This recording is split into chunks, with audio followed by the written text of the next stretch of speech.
எங்கள் விஜய் அண்ணா பற்றி தப்பாக பேசாதீங்க அப்படின்வாங்க. அம்மா தப்பாக நடக்குதுமா, அதை பற்றி கவலை இல்லை, தப்பாக பேசாதீங்க, உங்களை பார்க்கவே எனக்கு பிடிக்கல. இதெல்லாம் நடக்குது வீட்டில்.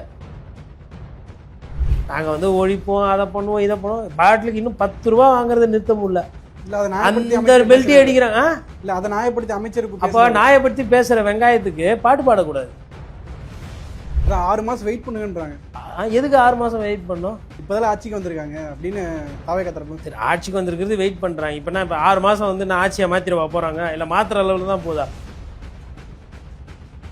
நீங்கள் தனியாக கட்சி தொடர்றது சாதனை, பிரச்சாரமே போகாமல் வீட்லேயே உட்காந்து ஜெயிச்சது சாதனை. ஆனால் இன்றைக்கி நீங்கள் ஒன்று ஆட்சி நடத்துறீங்க பாருங்க, அது சாதனை இல்லை. அதுக்கு பின்னாடி இருக்கிற அதுவும் விஜய் முன்னிலையில் இணைய போறாங்க. இதுக்கு முன்னாடி ராஜினாமா பண்ணவங்க யாருமே விஜய் முன்னிலையில் தாவேக்கால இணையல. இவர் பெரிய கேஸ்காரு, குட்கா கேஸ், பெரிய டிக்கெட் சைஸ் இல்லை இவர். பிஜேபி என்ன வாஷிங் மிஷின் நெத்துறது? பிஜேபி இப்போ சவுத் இந்தியாவில் பிரான்ச் ஓப்பன் பண்ணிச்சு தமிழ்நாட்டில்.